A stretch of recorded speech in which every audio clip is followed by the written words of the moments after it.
Thank you for tuning in to CITR 101.9 FM. You're listening to Democracy Watch, the News Collective's weekly hour-long news report, bringing you alternative and undercovered current affairs coverage for Vancouver and the Lower Mainland. I'm Alamdi Alanian. I am Rahmatullah Sheikh. And I'm Alex DeBoer. It's Thursday, February 22nd at 5:09 p.m. We are broadcasting from UBC's Point Grey campus on the ancestral, traditional, and unceded territories of the Hunkaminam-speaking Musqueam people. Today's show features the voices of Indigenous activist and hereditary chief Ernest Alfred from the Namgis Nation, as well as the world-renowned scientist and CBC broadcaster David Suzuki. Both spoke at a wild salmon fundraiser and educational evening in the Unitarian Church in Vancouver last Friday. After that, we'll hear original reporting from Tuesday's National Day of Action on Drug Decriminalization. This was held at Victory Square Park in Vancouver's downtown east side. This year's action was focused on the criminal justice system and its impact on drug users, including red zoning, a practice whereby individuals accused of low-level drug offenses receive pretrial orders prohibiting them from entering particular geographical areas. But first, we have headlines from Vancouver and the Lower Mainland. All right, so first up, City Councillor Hector Bremner visits the downtown east side. Bremner, a nonpartisan association city council member and mayoral hopeful, spent last Friday night with Vancouver police on a ride-along. This took place between 9 p.m. and 4 a.m. The first half of the evening was spent in the downtown east side, patrolling alleys and walking through SROs, which are single-room occupancies. So Bremner was apparently quite shocked that taxpayer-subsidized housing went to such decrepit living situations, and he noticed a lot of actually, while he was there, he noticed someone overdose, which was pretty traumatic. It was a 21-year-old individual, very sad. Bremner was elected in October to replace Vision Vancouver's Jeff Meggs, and Bremner announced last week that he'll be seeking the party's nomination to run for mayor. So a little background on Bremner. He used to work for Housing Minister Rich Coleman, and the NPA, Bremner's party, the nonpartisan association, has received criticism for opposing an increase on property tax to pay for more opioid services. Bremner also did recently vote against Vision's new housing plan, which would see more social housing built. And Bremner was quoted as describing in Metro News the downtown east side as a very broken part of the city. And so he's received, I think, a bit of criticism for his sort of perceived naivety on this. That's pretty interesting. Yeah. Next up, we have a story credited to Metro News. Vancouver nonprofit Atira set to manage a downtown east side SROs. So the Regent and Balmoral hotels on East Hastings Street near Main Street have been signed over to Atira Women's Resource Society for a 6-month management contract. The Balmoral Hotel was shut down last June while the Regent has remained open. Both single-room occupancy hotels are owned by the Sahotas. Atira is a non-profit society that runs several social housing developments in Vancouver. They plan to set up a shared drug use room at the Regent Hotel for tenants. The nonprofit also intends to implement a 30-day ban on guests in order to identify people who are actually tenants from those who are simply staying there. Currently, about a third of the people living at the Regent are not tenants who have signed a rental agreement. They instead pay an hourly to staff rate to use rooms and hallways. Atira intends to address pest and security concerns, but is not responsible for major building repairs due to short management lease. Yeah, that's a lot to take on. I would not want to be taking over the Regent and the Balmoral in the conditions they're in. Yeah, I wouldn't either. Good for Atira. Yeah, I think we were going to talk a little bit about the BC budget, right? 2018. Yeah, hot news coming in from the world of economics hot news. and business. Yeah, quite. Okay, so the BC NDP government has outlined its budget. This happened 2 days ago on February 20th. Now, the budget delivers on campaign promises that centers around their ambition of making life more affordable in BC.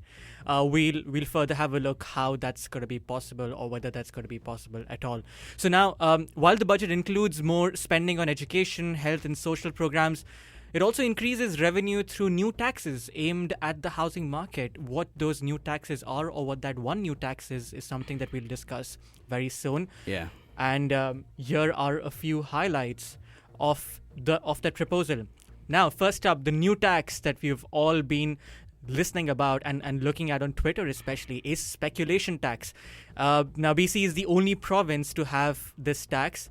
It's going to be an annual property tax that will apply to foreign and domestic homeowners who do not pay income tax in British Columbia, including those who leave their properties vacant. So if you have a vacation home in British Columbia but don't necessarily live here, that's bad news for you. In 2018, the tax rate will be 0.5% of the assessed value of homes. The assessment had come out recently. And in 2019, that's next year, it'll be 2% of that assessed value. So the big question is, where does the money really go once it's being generated through these taxes? We'll discuss more on that later. Secondly, we've also had an increase in the foreign buyers tax. Now, remember, the foreign buyers tax already exists. It came out recently. It's at 15%, but since yesterday, it now stands at 20%, so an increase of 5%. Olamide has something to add here. Yeah, I don't have anything to add. I want to ask a question. What is the foreign buyers tax like? What's it intended to do? What is it supposed to curb? What are these two, the speculation tax and the increased foreign buyers tax? What is the NDP trying to really tackle with these two policies? Yeah, that's a good question. Yeah, is it just for foreign buyers, or is it also targeting residents of British Columbia who own multiple homes but don't necessarily populate them with tenants, right? Yeah. So that's a good question. We'll talk about that later, probably in the show, right? Yeah, absolutely. Yeah, We we're gonna have guest. Yeah, we have a special guest. We have a senior economist who'll help us unpack these things. Some good news if you're a student and if you're house hunting like most of us here in UBC. Now, this new budget is going to allocate $450 million to a new student housing program that will allow public post-secondary institutions to borrow from government to finance student housing projects. Now, this is something that was not previously allowed in British Columbia. The objective, they state, is to house more students on campus closer to their classrooms. Interesting. Yeah, the next one on Indigenous languages. Now, it's going to get a financial boost. $50 million will be given in this fiscal year alone for programs that help support and revitalize Indigenous languages. Now, British Columbia is home to 60% of First Nation languages in Canada. Lots of questions surrounding that too, but I would say a really good start to revitalize those Indigenous languages. Yeah, it'll be interesting to see which languages are prioritized, or if each gets an equal amount of resources, or if the resources will be allocated depending on how many speakers there are or how endangered the language is. Be interesting to see. Absolutely. Yeah. Cool, yeah. And I think part of the budget also has MSP premiums being eliminated by 2020, right? Mm-hmm. I think as part of right here, it's as part of the elimination process, the province will put in place a new payroll tax, employer's health tax, for employers starting on January 1st, 2019. There are tax brackets. Businesses with payroll more than 1.5 million will pay a tax of 1.95 on their total payroll. Businesses with a payroll between 500,000 and 1.5 million will pay a reduced rate, and those under 500,000 will not pay any of that at all. So those are pretty interesting things to look at. Other important initiatives under the new BC NDP budget are child care. There's a $1 billion investment in child care in the province. It is expected to apply to 86,000 families in the province. Creation of new child care benefit worth $1,250 per month and per child starting September. And that's getting a lot of media attention. Yeah, that's childcare. Exactly. And there's an increased luxury tax on passenger vehicles. There's an article, I think, in the in CBC about like how people might possibly move their buying of very nice cars to other provinces or abroad, probably because Vancouver is known as like a very, very nice haven for luxury cars. So that might be interesting to see. 15% for cars worth $125,000 and $149,000, and 20% for cars worth $150,000. We're looking at you, Alex DeBoer. Yeah. Yes, I take the bus. So province will also freeze ferry fares on 3 major routes linking Nanaimo and Victoria to the mainland. That will also be fun to see. More than $1.5 billion laid out for healthcare related spending, so we already talked a little bit about that, but more initiatives, improved care for seniors, such as increased hours of residential care and money to help residents find a family doctor. There's also budget set aside, $72 million for wildfire recovery, and resiliency activities. So that's only going to be on the rise going forward with climate change, so important to note. Yep. Quite a holistic plan. We're going to have a guest on the other side of the break, I guess, once we go in. So who is it that we're going to be speaking to? We're going to be speaking to senior economist Iglika Ivanova of the Canadian Centre for Policy Alternatives. We had her on the show about 2 weeks ago, actually. So it's very nice of her to join us on short notice as well. So stay tuned. We're just going to have a very quick break, and then we will be back with Iglika to help us break down this complicated 2018 budget.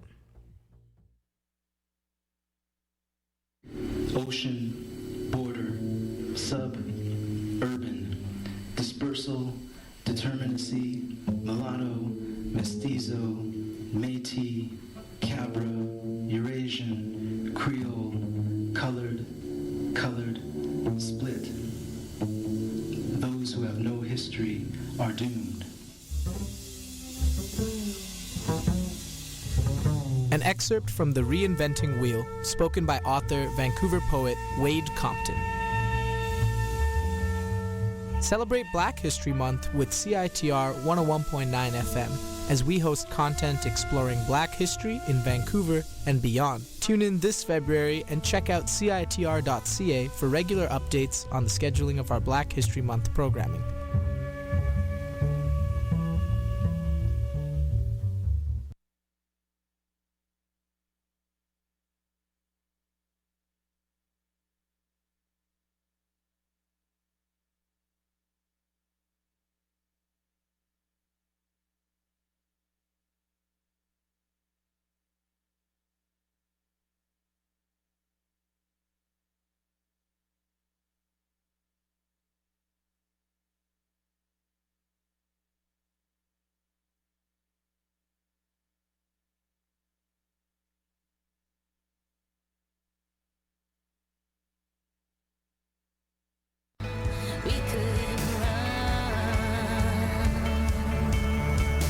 Don't miss Beth Ditto, frontwoman of indie rock band Gossip, on March 28th at the Imperial.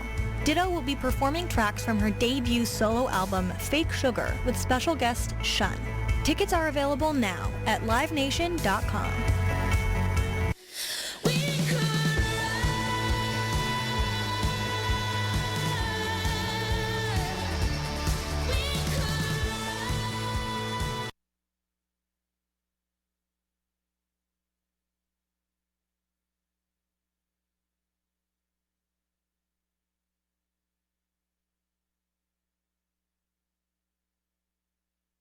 In the Mount Pleasant Neighborhood House from 5 to 8 p.m. to examine how power and privilege shows up in makerspaces and explore strategies that support more inclusive and equitable initiatives. Go to diversityandmakerspaces.eventbrite.ca to register for this event, and there'll be free food. CITR 101.9 FM and BC Black History Awareness present Black History Month. We're featuring stories about extraordinary Black Canadians. One such individual is Emma Stark, the first female Black teacher on Vancouver Island. For her parents to make it to BC, they faced incredible challenges as pioneers. Emma's mother, Sylvia Estes, was born into slavery in Clay County, Missouri. In 1958, Emma moved with her family to Canada after alarm about the pressure from the South to make California a slave state. The family traveled with their herd of cattle through a storm so rough that they had to throw 40 horses overboard. Emma would have been just a toddler when she arrived on Salt Spring Island. At the age of 18, in August of 1874, Emma Stark was hired to teach in a one-room schoolhouse in the Cedar District, becoming the first female black teacher on Vancouver Island with a salary of just $40 a month. She was a dedicated educator, even housing children that lived far away. This has been a PSA made in cooperation with CITR 101.9 FM and BC Black History Awareness. Because of me? No, I am here because of your light. Planets reach for immortality. And we're back. You're listening to Democracy Watch on CITR 101.9 FM. I'm Alamdi Alanion. I'm Rahmatullah Sheikh. And I'm Alex DeBoer. Yeah, there we go. Joining us in the show is Iglika Ivanova, an economist with the Canadian Centre for Policy Alternatives. With her help, we'll try to unpack the NDP's 2018 budget and bring you the key highlights and features to note. Thank you for being here, Iglika. Thanks for having me on the show. Cool. I think we'll start with Rahmatullah ask the first question. Yeah, Iglika, I think you've been really working hard to unpack this whole thing. Tell us what your key impressions are of the 2018 budget by BC NDP. Well, this was one very action-packed budget. Definitely a lot of big measures introduced. The two priorities for government clearly are affordable housing and childcare, and those are the ones that got the most funding and the most new measures in this budget. They're both very exciting. On the childcare front, what we're seeing here is the foundations of a new universal accessible childcare system in BC. And that essentially is the first new social program we have introduced in this province in more than a generation. That's not something that happens every day, not even every decade. So it really is a milestone for BC, and it's going to help a lot of families who have been struggling with affording the exorbitant fees for childcare currently that run much, much higher than university tuition. And why do you think childcare is such a priority? Childcare is a huge priority because there's a real crisis with both affordability. Again, for a young child in Vancouver, the cost can run up over $15,000 a year, and that's just the median. So half the parents pay more and half the parents pay less. And on top of that, there's not enough spaces. So people often have to wait on a lot of wait lists and often can't find a spot. So they have to choose between sending their child to unlicensed provider where there's no monitoring, no safety standards, or giving up on their career and staying home to be a stay-at-home parent. It's a really difficult choice, and a lot of parents have to make it. So I think it's really good to see some action on this front.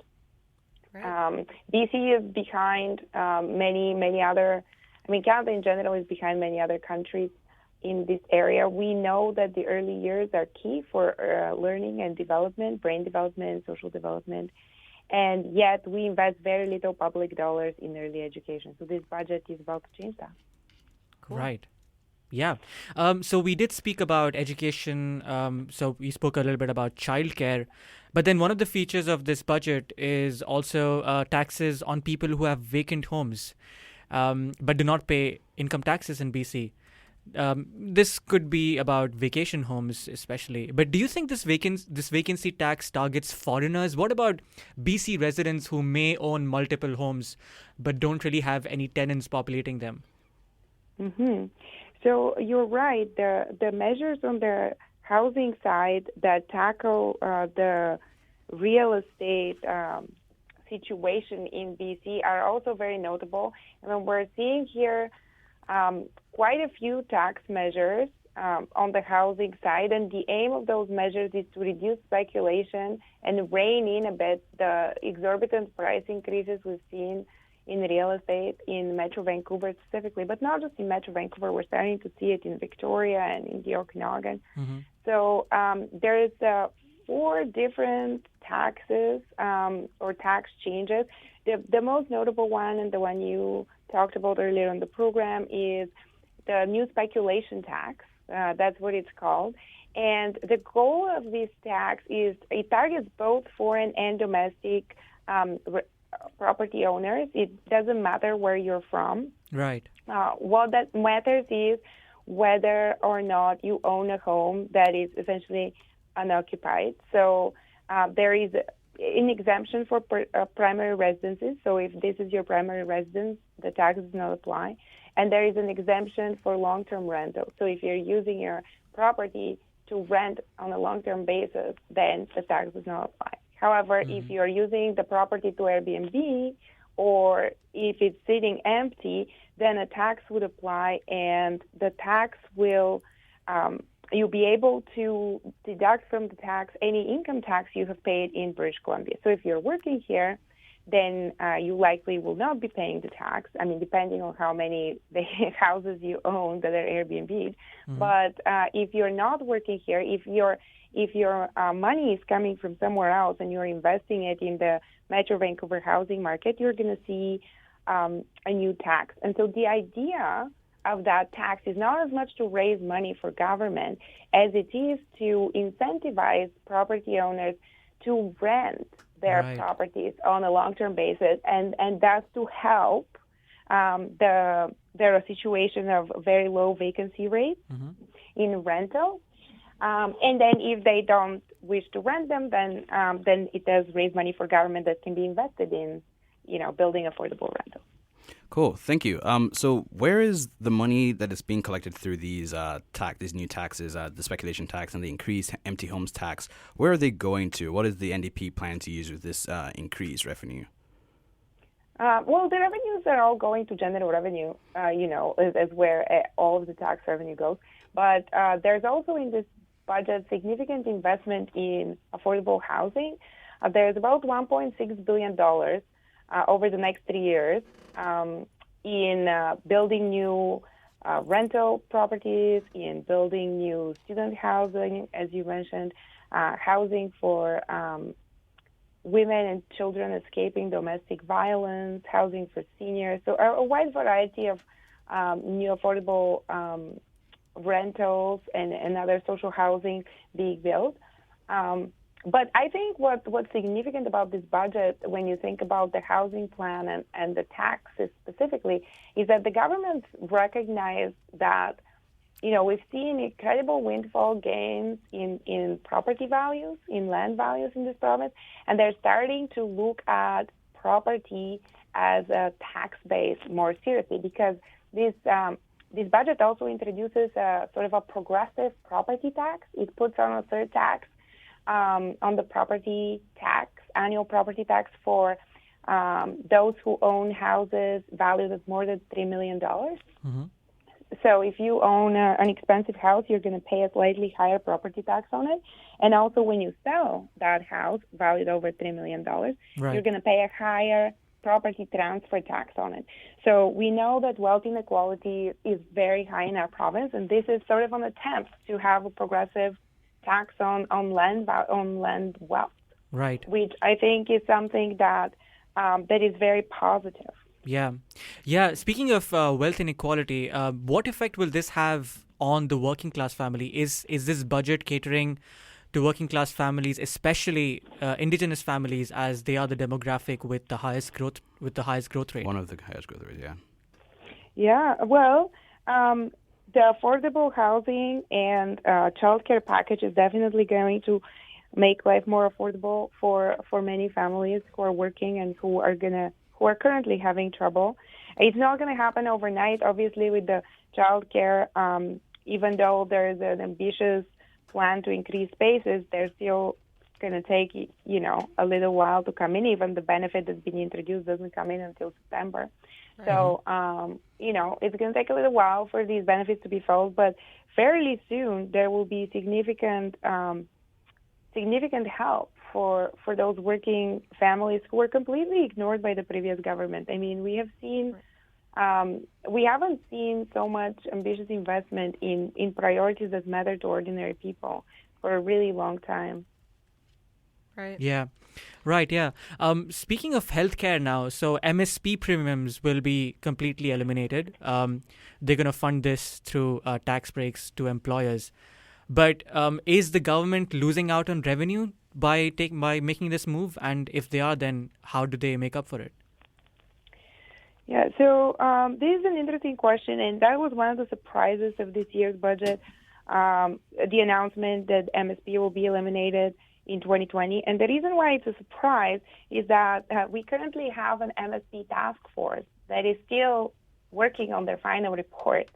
And so the MSP task force was supposed to make recommendations on how to replace the revenues lost through MSP, and the provincial government kind of preempted their report by just making decisions and announcing them in the budget. So that was something people didn't expect. I mean, the employer health tax that will be introduced next January fully replaces the 50% cut to MSP that we saw last month.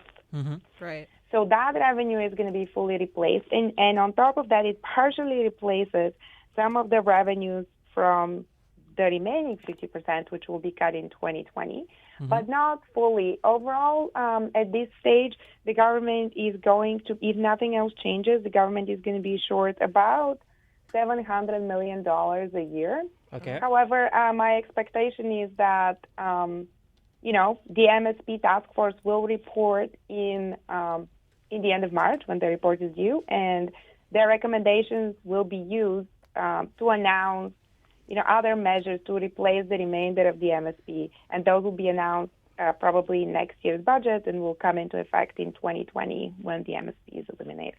Right. Okay. Well, I just have a quick question just to clarify. So I'm just wondering, where exactly is the money that's being collected through the speculation tax and the increased empty home tax going towards?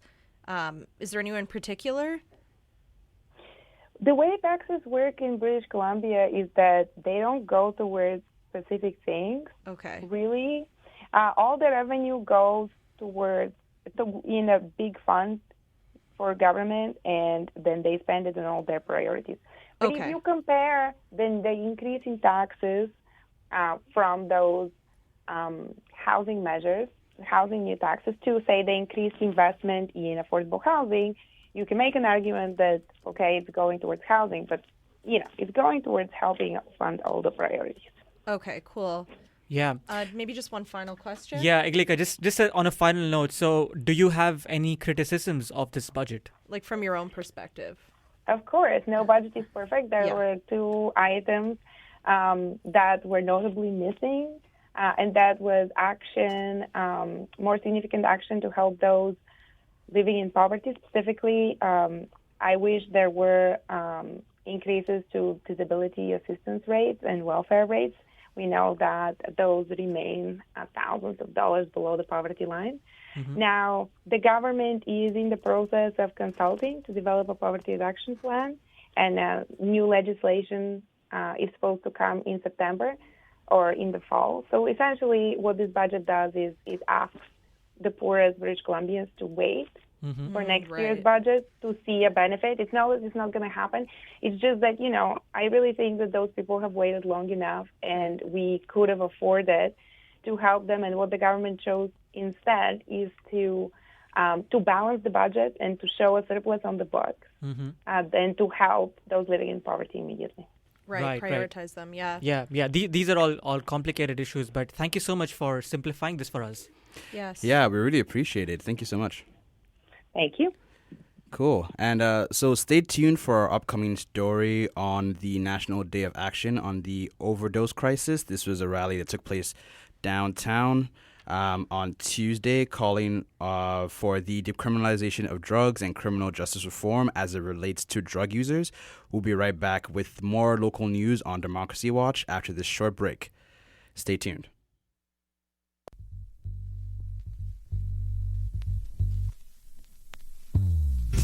The BC government now covers medications that could reduce your chances of contracting HIV by 90%. PrEP stands for pre-exposure prophylaxis and is a preventative measure that HIV-negative folks can take to reduce their risk of becoming positive. Health Initiative for Men suggests that if you have had sex with a partner with HIV, have had a recent STI, have multiple sexual partners, have a history of inconsistent or no condom use, are currently involved in sex work, or have had repeated courses of post-exposure prophylaxis, then you might want to think about looking into PrEP measures. CATR and Discorder are not medical professionals. Please refer to your doctor for more information.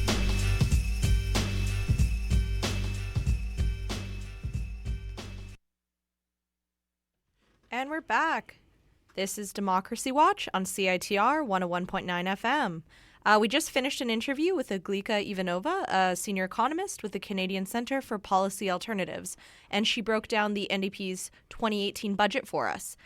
We are now turning our attention to a story on the National Day of Action, which took place on Tuesday.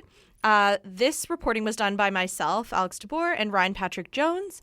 We attended a rally that started at Victory Square and walked up to the Supreme Courts, the provincial courts at near Hornby and Granville.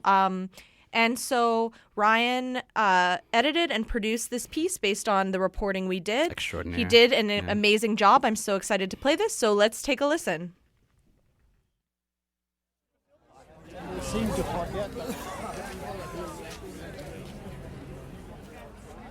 I'm standing in Victory Square Park at the corner of West Hastings and Canby Streets in downtown Vancouver. Groups of people are milling about, chatting and smoking cigarettes.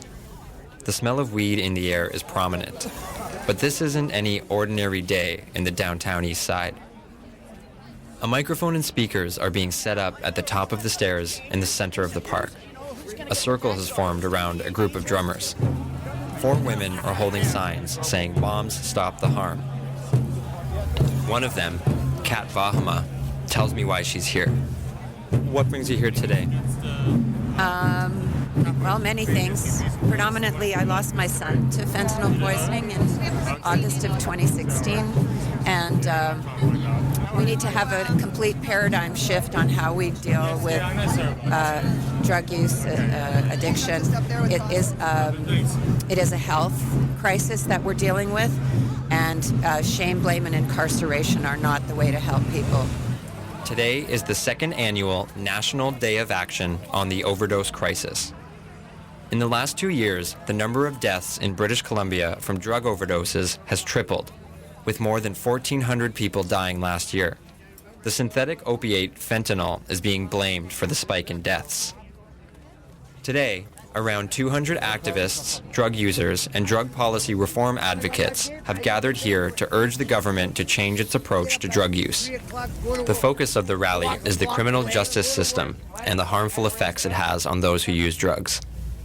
Well, we're with VANDU, Vancouver Area Network of Drug Users. Oh, okay, cool. And we represent VANDU drug users, and mostly people who are ODing, right? Yeah.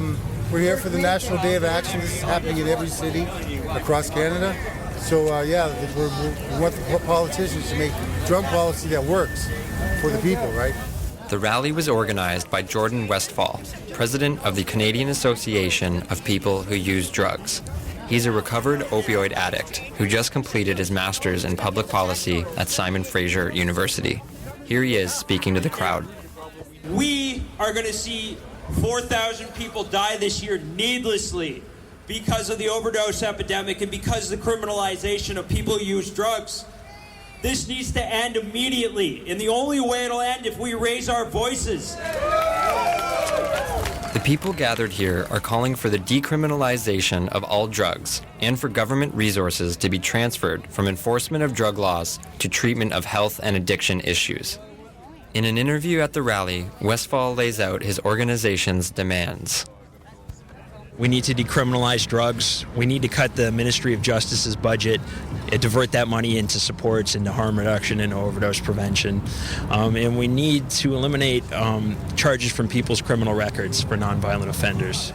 David Hauk, a board member of VANDU and a longtime resident of the downtown east side, agrees. He argues the government should legalize and regulate the drug supply. End prohibition. Have a clean drug supply. Clean and safe drugs. That's the only way this will end. It's been proven in Sweden, other European countries. And you know what? They're always talking about abstinence. Well, guess what? part of the thing that came out of that, they didn't even expect. There's like 40% abstinence now in people over there. You know what I mean? They changed their lives. They don't have to run around trying to, do a $400 a day drug habit, so the crime goes down. It's a win-win, and and winning is like having lives saved. That's what I feel. The question of arresting people for drug possession is raised by Susan Boyd, a drug policy researcher at the University of Victoria. Like many others here, she advocates a harm reduction approach. In the midst of an overdose death, public health crisis, why are we arresting anyone for drug possession? Why aren't we today decriminalizing personal possession of all drugs and rolling out better heroin-assisted treatment programs, stimulant programs, overdose prevention sites across Canada? The people gathered here also want law enforcement to put an end to red zoning, the practice whereby people accused of low-level drug crimes are prohibited from traveling to certain areas as part of their bail conditions. Many argue red zoning prevents marginalized people from accessing vital social and health services, many of which are concentrated in the downtown east side. This is Spike from the Overdose Prevention Society. All things should be illegal. All of it should be illegal because people's rights are not taken into consideration at all. How do you stop a person from this is the highest poverty area in the city? How do you stop people from going here when this is where all the services are? It's criminal. Red zoning is both disruptive and detrimental to vulnerable groups, says Caitlin Shane. She's a community engagement lawyer with the Pivot Legal Society. She outlines some of the legal issues facing drug users. So what we're seeing is criminalization of drugs and criminalization of people who use drugs. And so our overarching goal is to see legalization and regulation, but in the interim we feel that there needs to be a strong push from the federal government to decriminalize possession of drugs, so long as people are still under threat of arrest and of dealing with the court system when they're using drugs. They're no longer safe, and we need to be creating an environment where people who use drugs are safe. And what is red zoning? Red zoning is a situation where it's often a condition of bail or a condition of a charge where a person is geographically restricted from a certain location. And we're seeing research and studies that are showing that oftentimes people are actually prohibited from entering zones where there are very necessary health services, doctors' offices, methadone clinics, social services, community organizations that people frequent, and they're receiving these conditions that actually prevent them from going to those places, and that's having a whole host of other health-related effects on people. And so I heard a lot of people, so is this something that's only given out by judges? It's something that is administered through the court system, but we're also seeing it happening by police officers. So, and that's something called long forming, and it's really problematic because oftentimes police are telling people that they can't go to certain spaces, but there's no real record of that. So there's no reliable way to track how often this is happening, and people don't necessarily know their rights, and people are feeling that they can't go to the places that they need to in order to be safe and to use safely.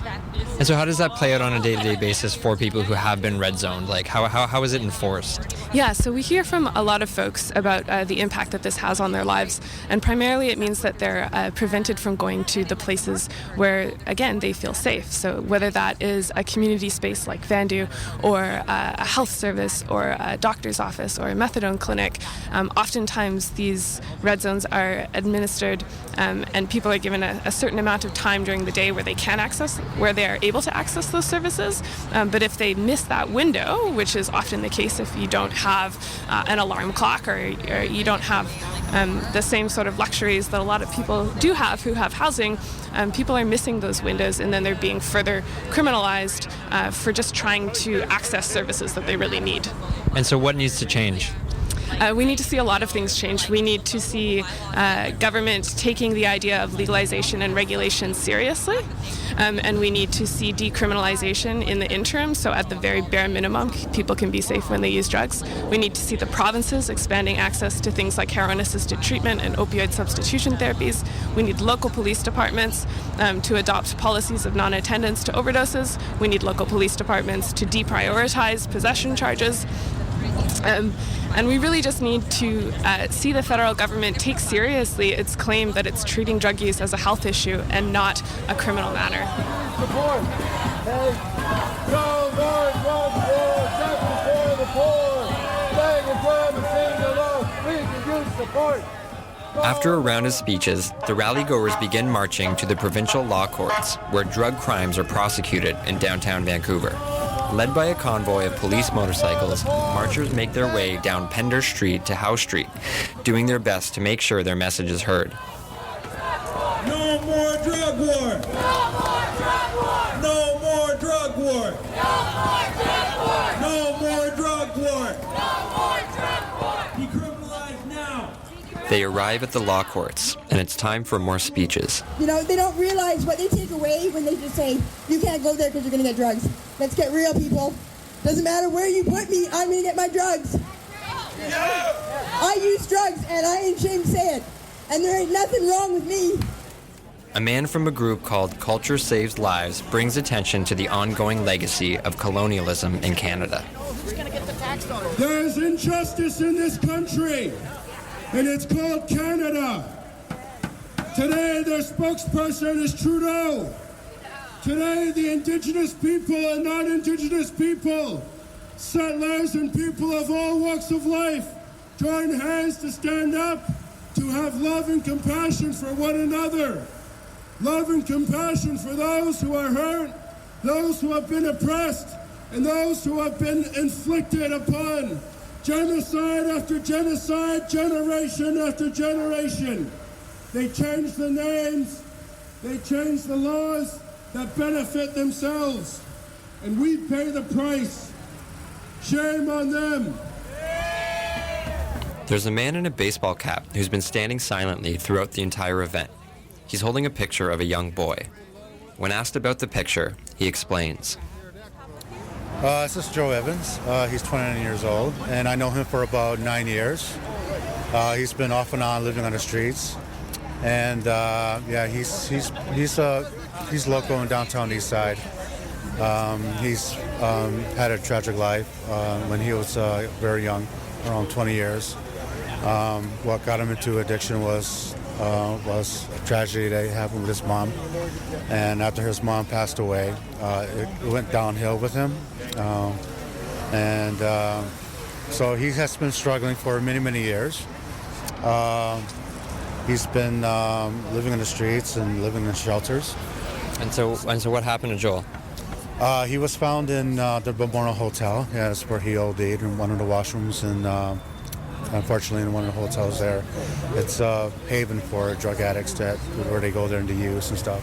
Stories like this are all too common in Vancouver, especially on the downtown east side. Indigenous peoples are especially hard hit by the overdose crisis.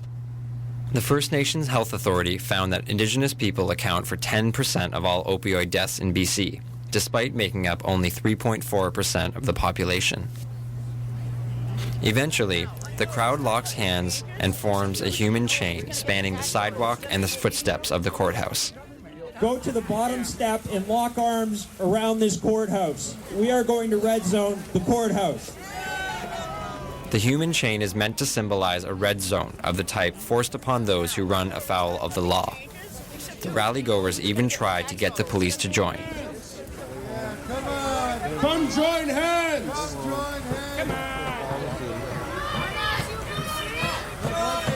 Join us! Join us! Join us!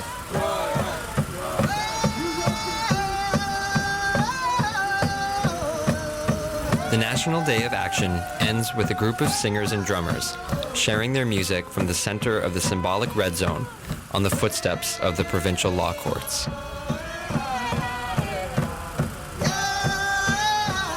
Despite the challenges facing many in the downtown east side, whether it's poverty, drug addiction, or mental health, the people who live and spend time there find strength in community, in each other. We're all one people down here, and we are one, and we're all together. We are family.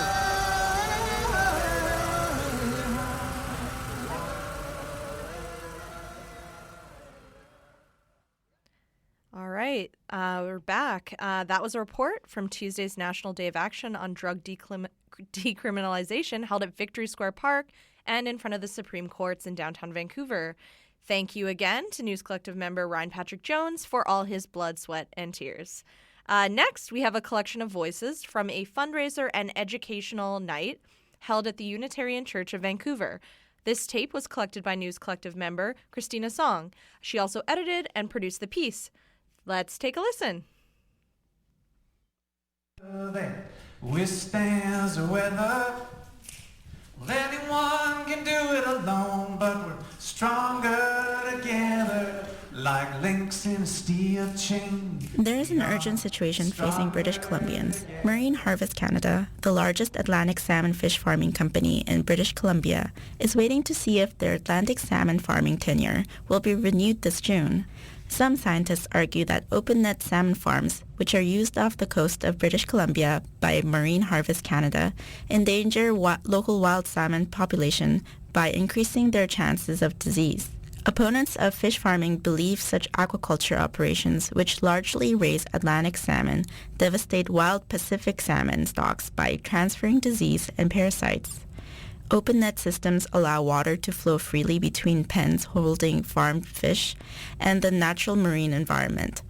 On the other hand, there has been significant pushback from salmon farmers in BC, who warn that many jobs hang in the balance if farming tenures in this $800 million industry are not sustained. We can do it alone, but we're stronger together, like links in a steel chain. On Friday, February 16th, a fundraiser for environmental groups against salmon farming was held inside the Unitarian Church of Vancouver. It featured impassioned speakers such as Ernest Alfred, the hereditary chief of the Nomgis First Nations, and Julia McIntyre-Smith, a First Nations activist based in Squamish, BC. The event also featured David Suzuki, the award-winning scientist and broadcaster for the CBC. The participants appealed for the public to join them in protesting open-net salmon farms, which have led to Atlantic salmon escaping into the Pacific. Here's David Suzuki. You're bringing in something that is going to have very, very profound ecological consequences.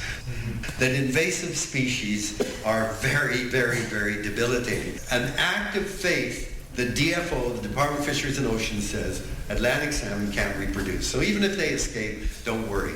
So we've had escapes by the thousands over the past 30 years. And last year, as you know, there was, 300,000 that escaped in Washington State. And John Volpe, a professor at the University of Victoria, for his PhD thesis years ago, found that, in fact, Atlantic salmon are spawning in British Columbia waters. DFO's immediate response when he reported that was, I'll bet you environmentalists like the Suzukis are planning them in. So we've got a government that's got really weird. Its priority seems to be protecting established powers rather than going, oh my God, we got to do it. It's the wrong response. Just last August, Hereditary Chief Ernest Alfred led a group of protesters to a sit-in on a farm on Swanson Island owned by Marine Harvest Canada. I want DFO fired.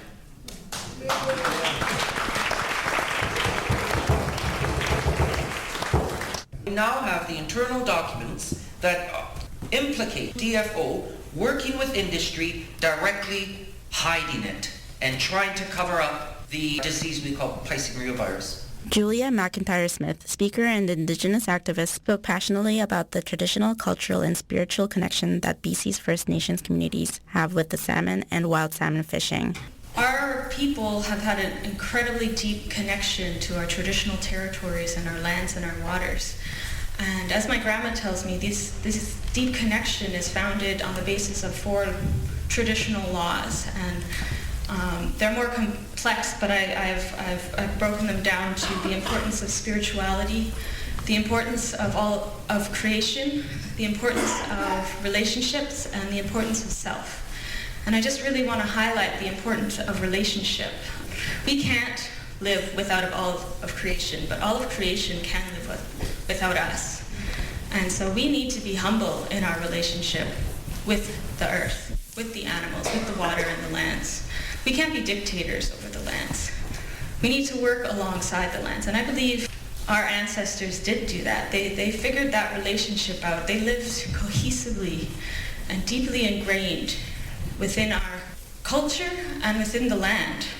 The event was attended by many prominent First Nations activists such as Quetzalcoatl of the Stolo, also known as Patricia Kelly. Kelly has been in and out of court battles with the Crown over her right to fish off the coast of British Columbia as an Indigenous person. Could you state your name and your position? Hi, yes, I am Quetzalcoatl, Kwitsel, Tattle, Tatel. And I am Stalo Kosalish from 1996 all the way to 2013. From my children's baby years to their adult years, I spent in court, an unusual place to raise your children, away from the fish, away from the land.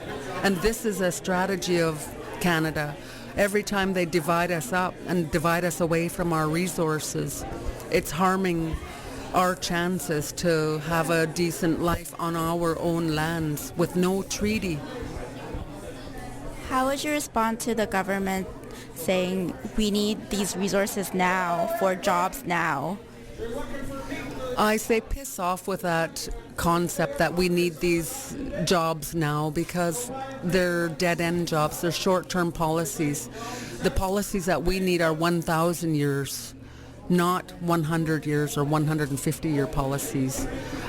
We have had so many resources that we could do our artwork.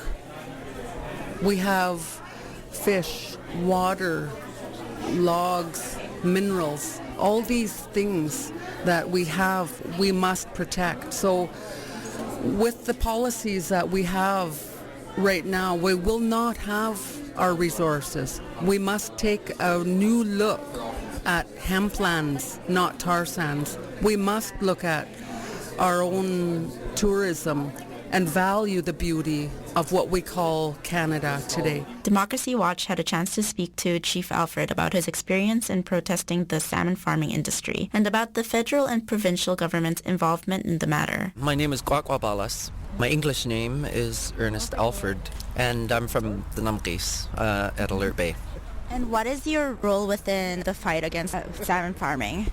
On August 24th, that's nearly 6 months ago, we declared an occupation. My niece and myself went out to Swanson Island Fish Farm, and we brought our tents and our sleeping bags, and we decided that we were going to sit there and we were going to wait until we had some clear answers about the tenure licenses that the province has issued so these farms could operate. Now, it's a multi-jurisdictional mess because they've broken up the responsibilities between the federal government and the provincial government. But when we realized that all of the farms within the Broughton Archipelago are expiring and that the province has the authority to not renew them, we became very excited, and there's a glimmer of hope here. But we're really hopeful and we're excited because the provincial government has taken certain steps to reconcile with First Nations people, and they speak a different language than the previous governments that we've had, and so I'm very optimistic and feeling quite powerful that we are in fact winning this fight against this Norwegian companies.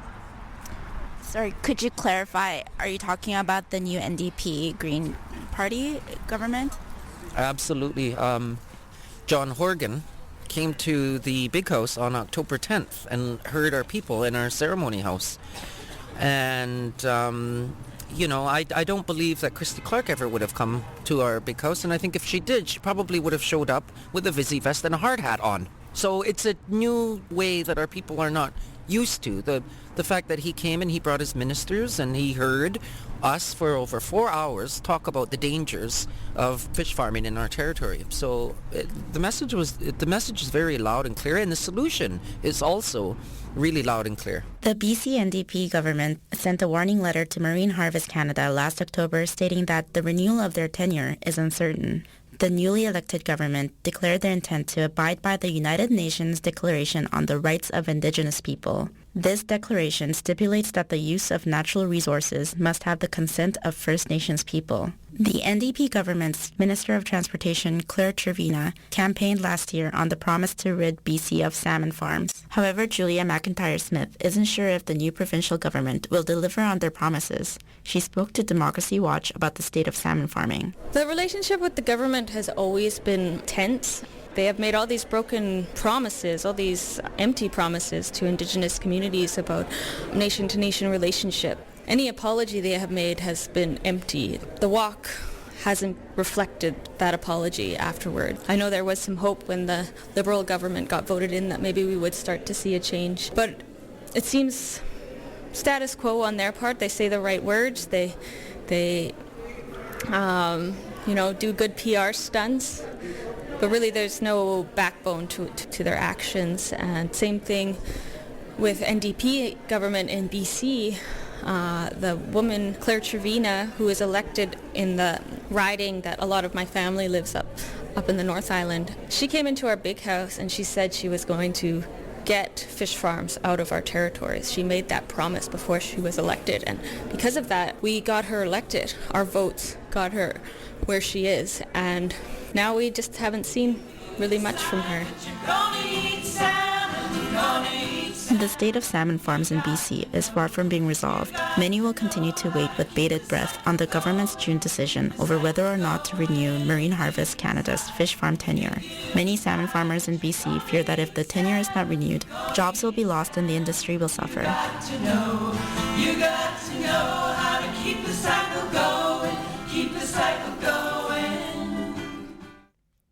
All right, back with Democracy Watch. That was a story reported and produced by Christina Song. Really excellent work. So many really great pre-produced pieces by the News Collective this week. I am very proud. It's important to note with this piece that the funds raised at this educational night and information session went to First Nations activists involved and not the Unitarian Church itself. Also, important to note is that Democracy Watch did reach out to the Department of Oceans and Fisheries and were forwarded to an email and did not hear back. Additionally, we did reach out to Marine Harvest Canada, who did call us back, but we did not have time to interview them for this show. So that is today's show. Thank you very much for listening to Democracy Watch on CITR 101.9 FM.